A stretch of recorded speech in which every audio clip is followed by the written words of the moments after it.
Assalamualaikum warahmatullahi wabarakatuh.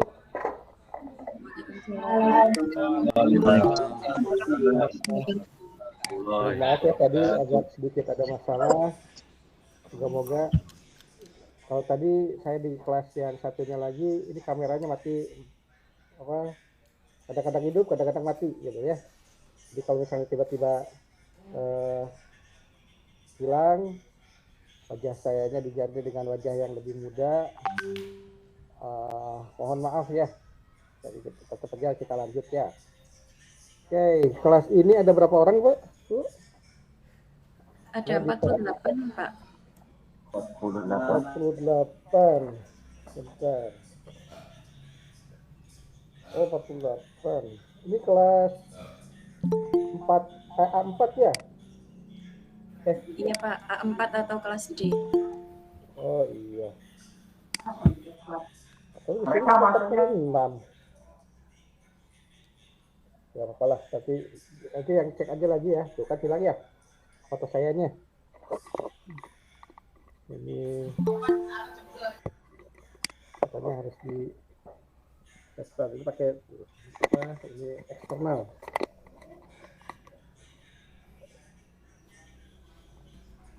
Nah, itu kayak gini.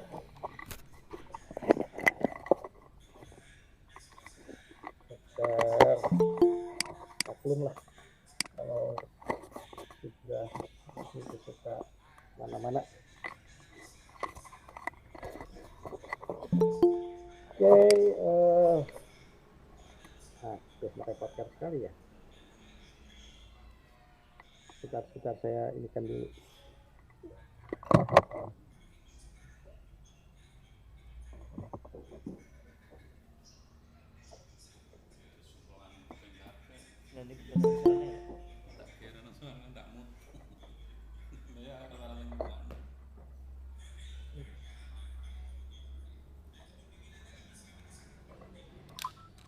Ini keluar rekam kan? Ini keluar rekam. Terus ini keluar pilah-pilah. Sakit kali mana?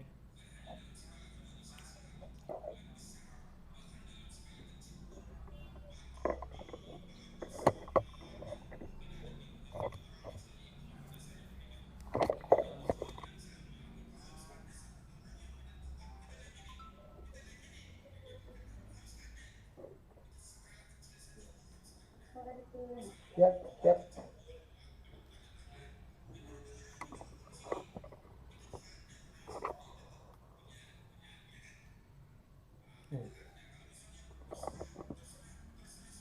Kurang tinggi ya.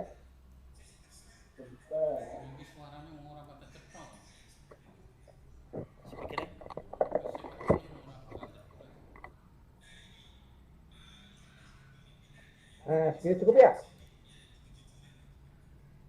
Ini 71 ada ini.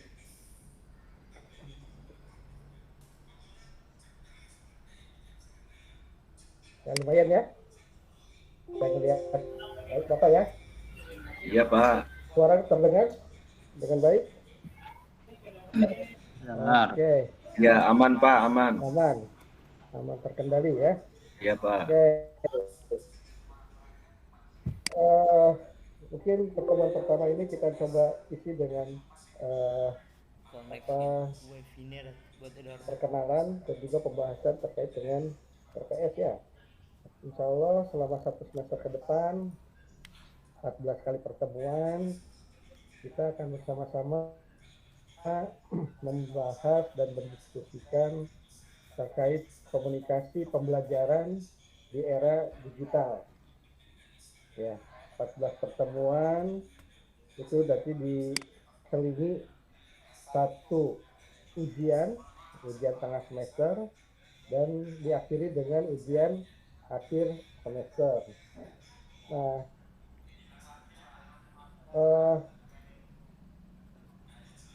Bapak udah kirim RPS ke portal, moga-moga teman-teman bisa mengaksesnya, bisa dilihat ya. Nah, nanti hari ini kita akan bahas itu juga mungkin pemaparan secara singkat materi-materi itu apa saja atau bagaimana ya. Selain tatap muka ujian juga ada tugas.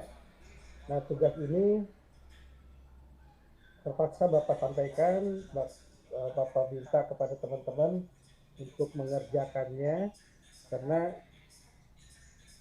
ya diharuskan gitu ya, diharuskan oleh pimpinan, oleh Pak Ali untuk membekali teman-teman malam mingguannya itu dengan mengerjakan tugas ya.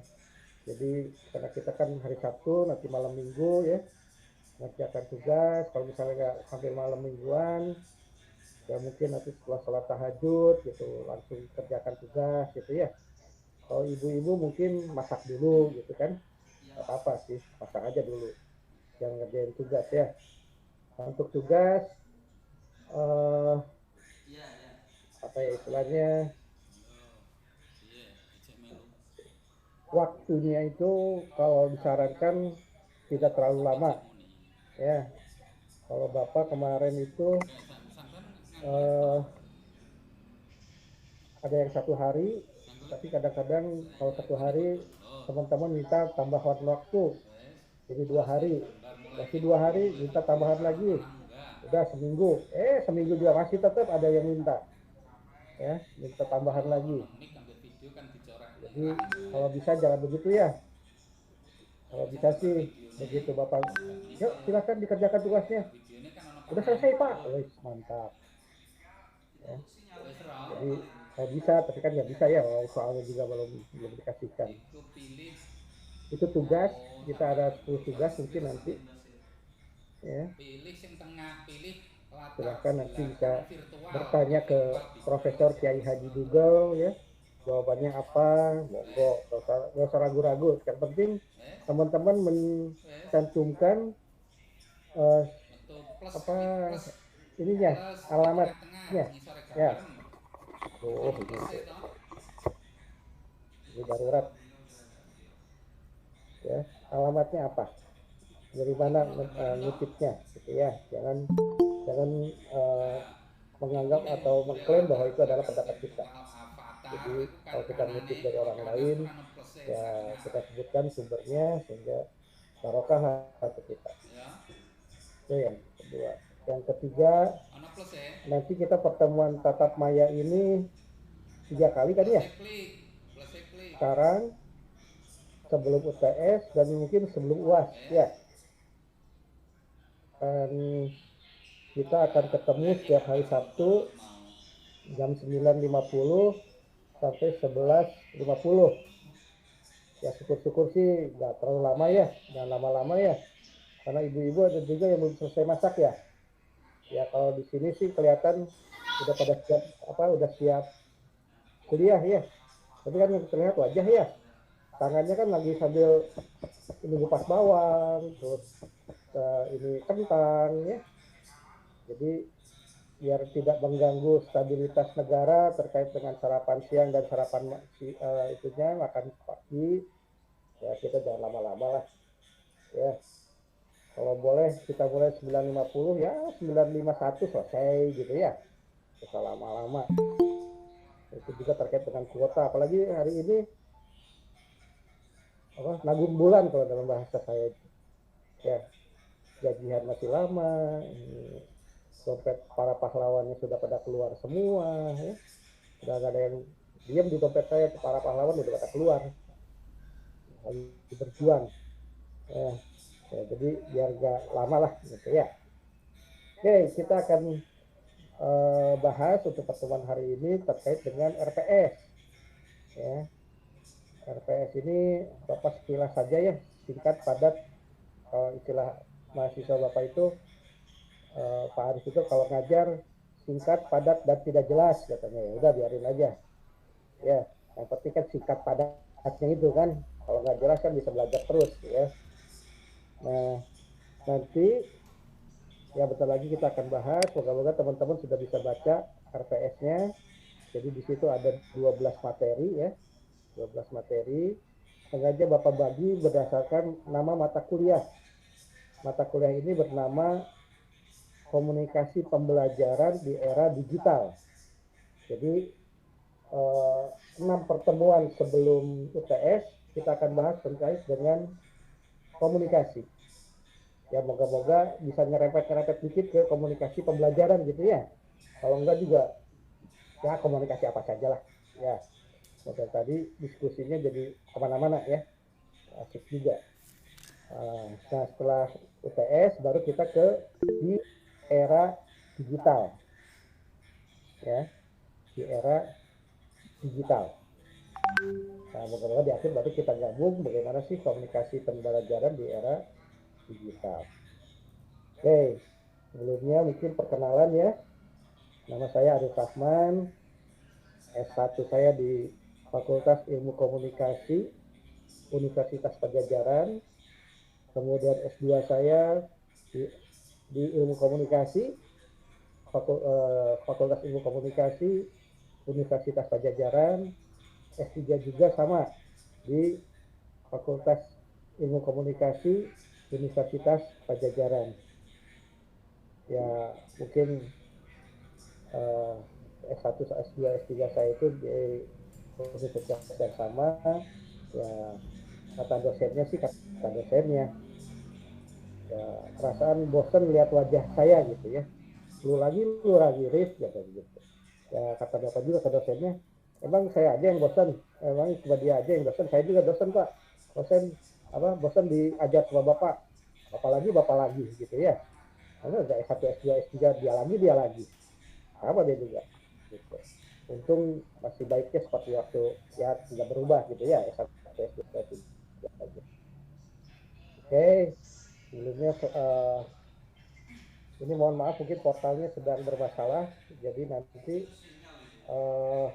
absensinya nanti aja lah ya, gampang soal absensi mah tinggal checklist aja, cuma data itu aja belum, data kegiatannya itu belum ya, jadi masih kosong di data ya, nggak apa-apa, yang penting kita sudah melakukan perkuliahan ya, kan yang penting kuliahnya ya, tinggal kalau laporannya kan bisa kapan aja kan gitu sebetulnya ya, tapi ya biarin lah, kalau sekarang harus lapor ya lapor gitu ya.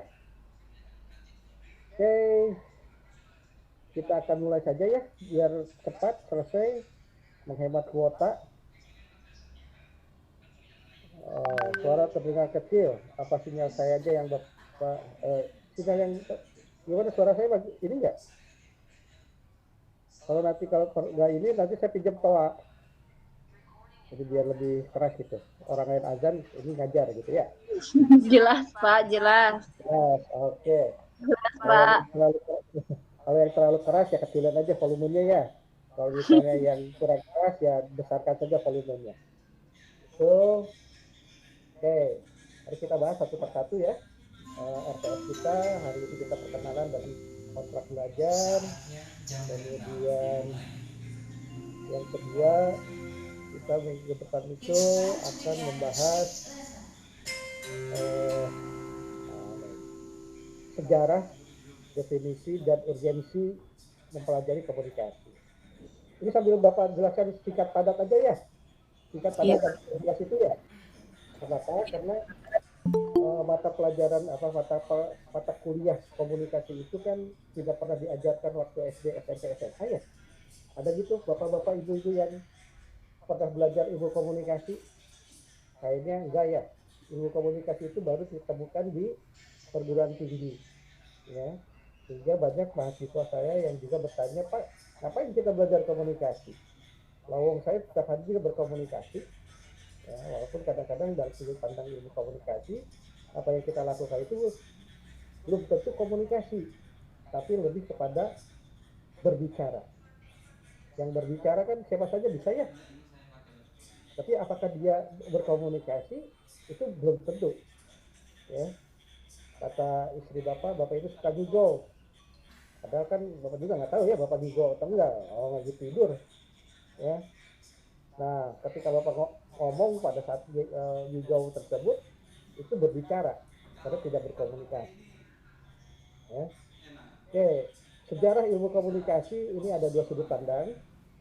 Yang pertama dari sudut pandang ilmu, Ya, nanti ilmu itu mulai dari, kalau dalam bahasa komunikasi itu ketika Julius Caesar menulis pengumuman yang disebut dengan Akta Diurna.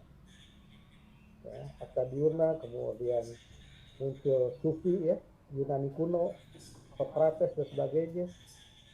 Kemudian ada Max Weber dengan Althusser, sosiologi ya, yang menjelaskan bagaimana manusia berkomunikasi. Ya, lalu muncul surat kabar. Nah, sejak surat kabar itu muncul, kajian tentang komunikasi atau surat kabar lebih intens.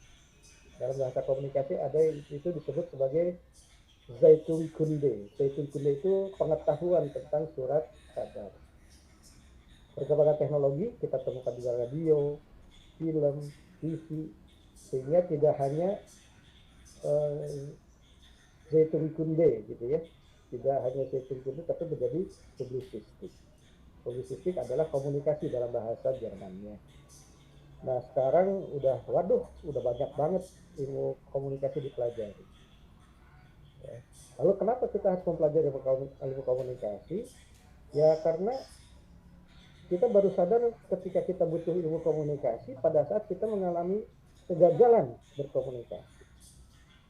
Ya. Misal, ini istri kita beri amplop gajian kok bukannya gembira tapi sedih gitu, marah-marah. Ya karena yang kita kasih amplopnya ya, bukan isinya. Yang dibutuhkan oleh para ibu kan isi amplop kan, bukan amplopnya gitu kan. Tapi kita kasihkan ya. Baru sadar, oh ternyata kita lupa memberitahu bahwa bukan amplop yang itu, ada yang isinya itu ada di dompet ya gitu kan, kita ngasih tahu ya. Ya, itu sering terjadi ya. Atau ketika misalnya suami pulang dari tempat kerja disajikan kopi, kemudian suaminya bukannya gembira tapi malah marah ya.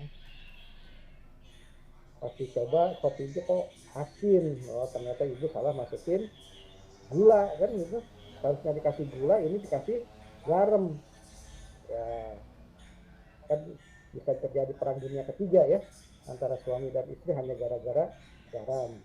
Nah itu bisa diselesaikan dengan komunikasi. Nah itu orang menganggap bahwa komunikasi itu mudah, semudah kita bernafas ya, susahnya kalau kita mengalami kegagalan dalam berkomunikasi baru kita sadar. Nah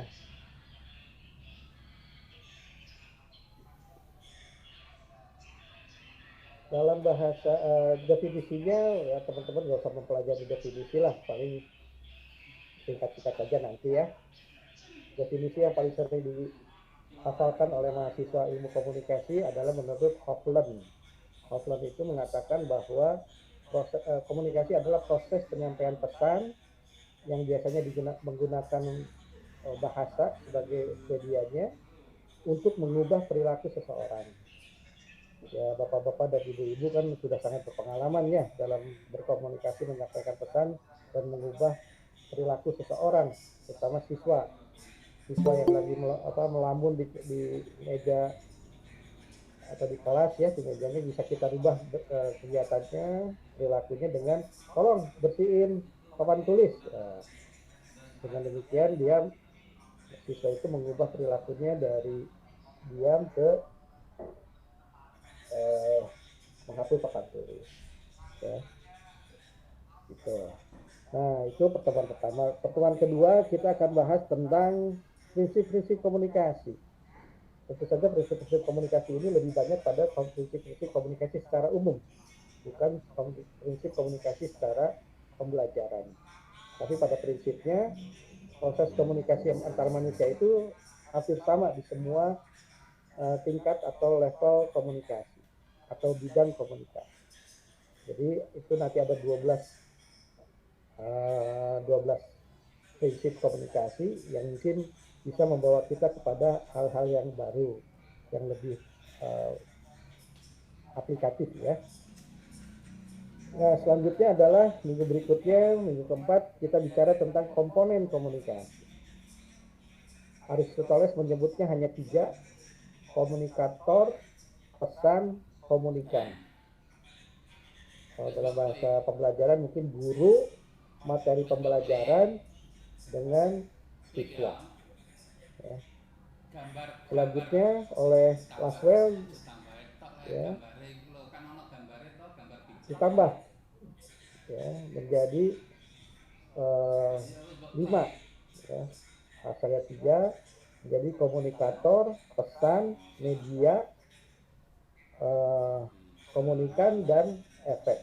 Dalam bahasa Inggrisnya who says what, in which channel, to whom, with what effect. Jadi nanti ada media dan efek. Nah, di media inilah kita akan bicara tentang era digital. Ya, era digital ini lebih kepada medianya. Nah, selanjutnya setelah komponen komunikasi, kita akan membahas tentang sifat, fungsi, tujuan, serta teknik komunikasi. Ini mungkin saya akan menyebutkan satu yang paling penting adalah tujuan komunikasi menurut Hilbert Friend. Ya. Ketika kita sebagai guru memiliki tujuan komunikasi untuk memberikan pendidikan, ya, pada saat yang sama murid-murid kita memiliki tujuan komunikasi yang berbeda dengan kita. Kita bermaksud untuk memberikan pembelajaran, materi perkuliahan, materi sekolah, ya. Tapi siswa kita memiliki tujuan yang berbeda. Apa tujuannya?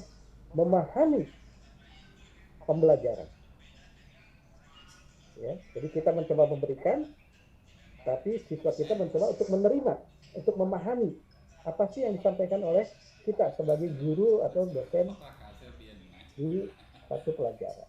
Ya, itu beda ya. Kalau selama ini kita menganggap bahwa yang penting saya sudah ajar, sudah memberikan pendidikan, tapi kita lupa bahwa sesungguhnya yang paling utama adalah bagaimana siswa kita memahami apa yang kita sampaikan. Selanjutnya sifat, metode dan model. Metodenya, metode seperti apa? Pembelajarannya seperti apa? Ya mungkin kita lebih kepada media ya, kita menggunakan media untuk berkomunikasi ya. Nah, setelah metode dan model, kita ya Bapak istirahat sebentar karena memberikan tugas berupa ujian tengah semester ya. Jadi ya santai aja lah, nggak usah ini lah, toh bisa kalau Bapak sih yang penting teman-teman ngumpulin tepat waktu ya. Kalau misalnya ada yang salah atau misalnya tidak lengkap kan ya namanya juga kita belajar ya.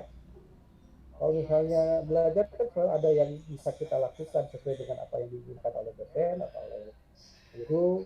Ada juga yang mungkin tidak sesuai dengan apa yang diinginkan oleh guru atau dosen. Jadi santai aja lah.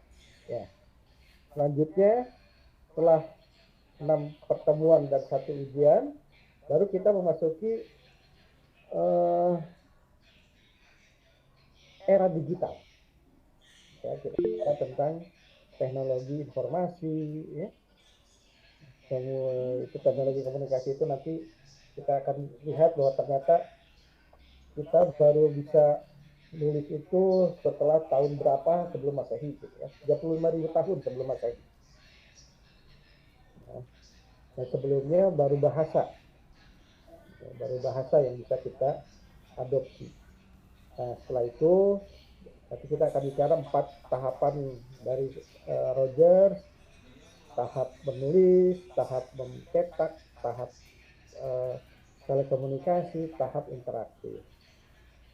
Nah, nanti juga Bapak coba lihat mungkin salah satu tahapannya pendekatan perkembangan teknologi itu dari Sailing Wen yang menyebutkan 6 media komunikasi antar personel.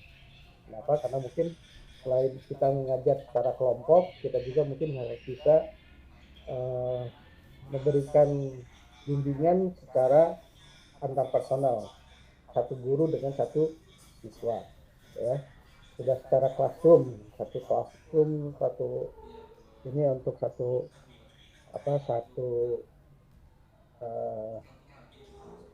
bimbingan, ya. Tidak satu kelas oleh satu bimbingan, tapi satu siswa oleh satu bimbingan, ya. Terus kita akan bicarakan tentang media baru, new media, ya, media sosial, juga disrupsi informasi, dan juga literasi informasi. Ya. Sekarang sudah sangat luar biasa sekali, ya, kita bisa mengakses apapun di dalam satu benda yang mungil, ya. Kalau HP ya HP gitu ya, cuma seperti gitu. Tapi kita bisa menjelajah ke seluruh dunia. Setelah itu kita membahas tentang salah satu inti dari komunikasi, penggabungan dari komunikasi dan era digital. Kita harus bisa memahami persepsi, ya, persepsi ataupun komunikasi yang akan ada di media digital. Biasa jauh-jauh kita ini sekarang ada 43 orang yang hadir dalam tatap maya sekarang ini, maka ada 43 situasi pembelajaran yang berlangsung saat ini.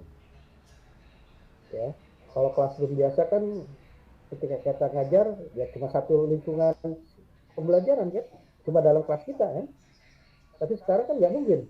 Misalnya saya menyamakan dengan teman-teman yang mungkin sekarang ya ibu-ibu aja kan gitu ya. Wajahnya sih iya kelihatan serius kan gitu. Tapi tangannya lagi asik juga motong-motong kentang, motong-motong ini siapa untuk masak siang ya, makan siang. Dan itu tidak mungkin kita temukan di kelas yang seragam. Kalau di sini, jadi kita harus memahami, oh mungkin saja si A suasana belajarnya tidak bisa fokus ya. Oh si B tidak bisa menampilkan video karena jaringan koneksinya susah. Si C misalnya tidak bisa video karena kuotanya mepet kan, ya, macam-macam ya. Itu bisa terjadi dalam komunikasi, sehingga persepsi kita pun cara belajar kita pun juga tidak mungkin sama, ya. Fokus kita mungkin juga tidak sama, konsentrasi kita juga tidak sama. Tapi moga-moga dengan adanya kegiatan seperti ini minimal banget menyamakan lah, ya, mirip-mirip gitu, dekat-dekat, nggak jauh beda, ya. Nah, setelah komunikasi verbal dan non-verbal, kita akan bicara tentang manajemen digitalnya seperti apa. Ya. Manajemen digitalnya seperti apa? Ya mungkin kalau George Perry itu bilang POAC ya, POAC ya, planning, organizing, activating, controlling. Ya mungkin kita juga akan seperti itu, gitu. Ya, seperti itu. Dan terakhir adalah teorinya, walaupun lebih banyak kepada teori cyber, ya, cyber kultur, ya, cyber daripada cyber. Tapi ya nggak apa-apa lah, daripada nggak ada ya. Oke, itu yang mungkin penjelasan singkat, padat, dan tidak jelas terkait dengan RPS. Ya. Jadi monggo lah kalau misalnya nggak jelas kita bisa nanya langsung terkait dengan perkuliahan kita. Silahkan, mungkin ada yang mau ini Pak Muhsin Muzaki. Monggo Pak Muhsin Muzaki. Raise hand ya. Oh yang terakhir, oke. Jadi first Pak Muhsin Muzaki dulu. Silahkan.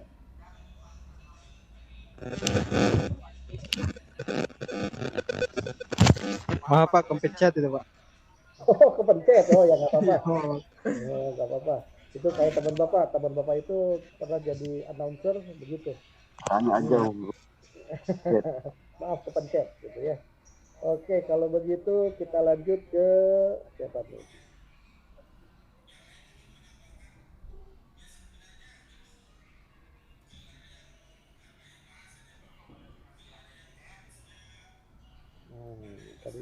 hilang gitu ya.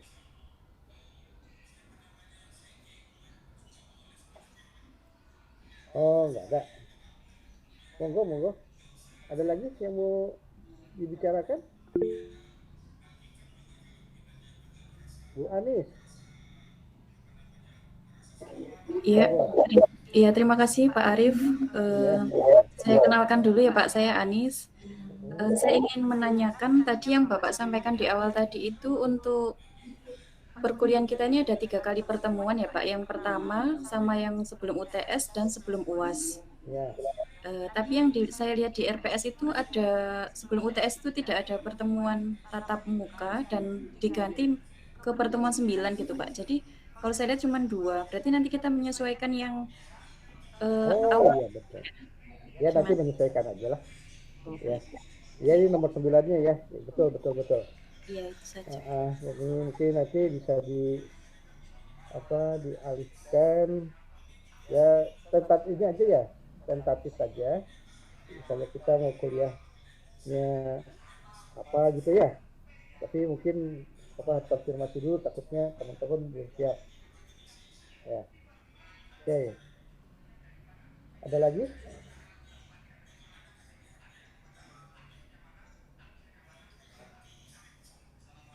Kalau di daerah saya ini kalau lagi oke. Ini Bu Anis satu Solehah. Iya. Bu Anis juga tak dua tak? Iya, saya lagi Pak. Belum selesai. Monggo. Silakan. Untuk tadi penugasan yang tadi kan cuma disinggung saja ya Pak. Jadi belum ada kesepakatan di awal kita penugasannya paling lambat berapa hari.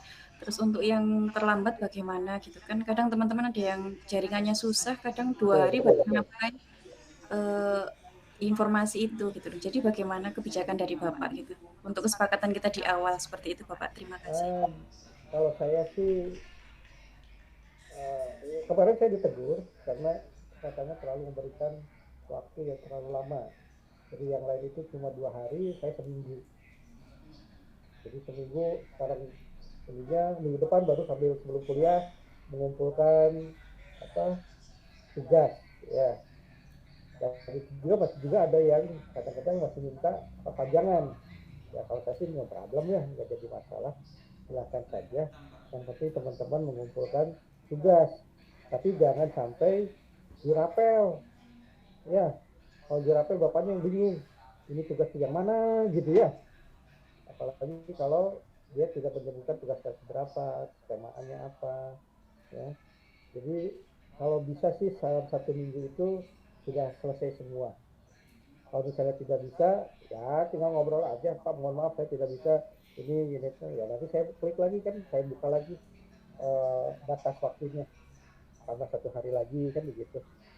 Kalau misalnya nggak bisa juga, kadang-kadang kalau kemarin itu ada yang sinyalnya susah ya, jadi ya kata bapak ya udah lewat WA aja, nanti bapak yang masukin ke portal ya. Jadi jangan ragu ya, gara-gara tidak bisa terlambat atau tidak jaringannya kurang bagus kemudian tidak mengumpulkan tugas. Kalau misalnya bisa lewat WA ya silahkan ya, tidak perlu ini, asal jangan lewat Viki atau JNE, itu lama itunya, bisa lama itu ya. Jadi silakan lah, kalau bapak sih lewat apapun monggo. Tapi terpaksanya teman-teman mungkin ada yang dari luar Cirebon ya, sambil silaturahmi ingin tahu makanan khas Cirebon, main ke Cirebon boleh sambil menyerahkan tugas, nggak jadi masalah ya.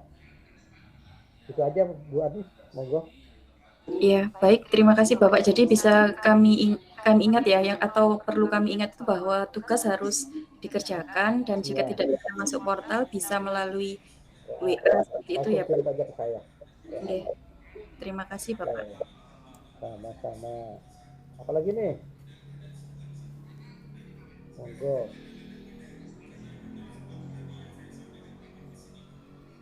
Ini mungkin belum semuanya masuk ya, udah 45 orang, 44 orang. Ya, alhamdulillah hadir semua mungkin. Silahkan kalau misalnya ada yang mau ditanyakan.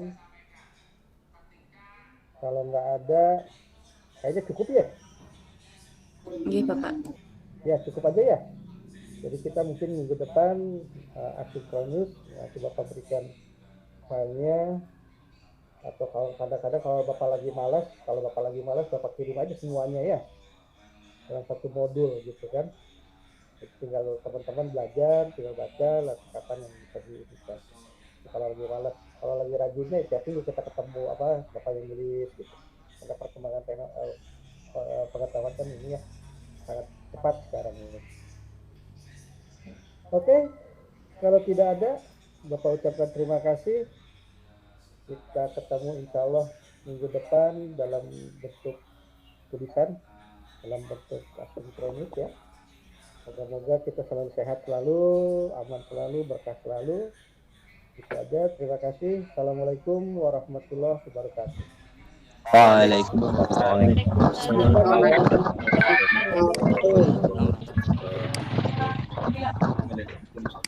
Oh, ini ada yang ini. Ada yang mau nanya lagi nih, siapa nih? Kepencet biasanya. Pencet ya, oke. Tapi bisa nanya langsung aja ya. Begini ya. Ya, terima kasih, Bapak. Alhamdulillah. Alhamdulillah, tinggal 1 MK lagi ya. Alhamdulillah. MK lagi ya, Bapak Ibu. Yang jam 1 atau jam 3 Bu Anis? Kurang 2 MK lagi.